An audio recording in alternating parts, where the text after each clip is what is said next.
Life without love is like a tree without blossoms or fruits. हम किसी को अपने साथ रखना तो चाहते हैं, हम उसके साथ टाइम स्पेंड करते हैं, पूरे एफर्ट्स उसके साथ रहने का लगाते हैं, मगर वो शख्स हमें उस तरह से याद नहीं करता जिस तरह से हम चाहते हैं। उसके साइड से वो केयर नज़र ही नहीं आती जो आनी चाहिए। तो हम ऐसा क्या करें जो वो शख्स भी हमें सोचे, हमें भी उसी तरह से याद करे जिस तरह से हम चाहते हैं। तो आज का वीडियो इसी टॉपिक पर। सबसे पहले है, बहुत ही आवाज़ लगाना बंद कर दीजिए। आवाज़ मीन्स आपके कॉल्स और मैसेजेस। इन जनरल हम लोग यही सोचते हैं कि हम बहुत बात करेंगे तो ही हम उस शख्स को याद रहेंगे, लेकिन याद रहने के लिए याद आना बहुत ज़रूरी होता है। पर आप तो उसे याद आने की मौका ही नहीं दे रहे हैं, इसीलिए आप उसको सोचने का थोड़ा वक्त दीजिए।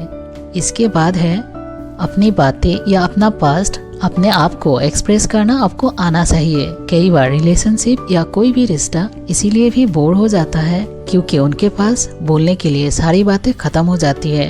इसीलिए जब आप अपनी बातें बता रहे होते हैं तो कुछ बातें बताने के बाद आप ये बोला कीजिए कि ये बात मैं आपको फुर्सत में बताऊंगा आगे क्या हुआ था, और इससे सामने वाले की मन में आपको जानने की क्यूरियोसिटी बढ़ेगी।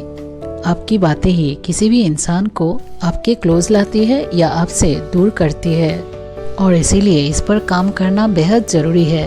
इसके बाद है, आपकी जब उनसे बात होने लगती है और जब ये अच्छी तरह से हो रहे होते हैं तो एक दिन सडनली ये सब करना बंद कर दीजिए, यानी कि आप टोटली ऑफलाइन हो जाइए और ये देखिए कि वो आपको कितना मिस करते हैं। अगर वो आपको मिस करते हैं तो अगले दिन आपको ये ज़रूर बोलेगा कि कल कहाँ थे, या फिर आपको मैसेजेस छोड़ेगा कि आज कहाँ पर हो। अगर ये दो चीज़ें हो रही है तो इसका मतलब ये है कि वो रियल में आपको केयर करता है। पर अगर ऐसा नहीं है तो इसका मतलब ये है कि उसकी लाइफ में और भी ऐसी चीज़ें हैं जो आपसे भी बढ़कर है। इसके बाद है, कभी आप कहीं घूमने जाते हो तो आपको कोशिश ये करनी है कि आपके कोई चीज़ उसके पास रह जाए जिससे वो घर जाकर आपको सोचे ज़रूर। ये चीज़ें कहीं ना कहीं किसी इंसान को आपको सोचने पर मजबूर करती है। इसके बाद है, इंडिपेंडेंट रहिए। आपका खुद के रूल्स पर जीना, अपने लिए कमाना, अपने हिसाब से अपनी लाइफ बिताना, ये सब चीज़ किसी भी इंसान को आपको सोचने पर मजबूर कर देती है।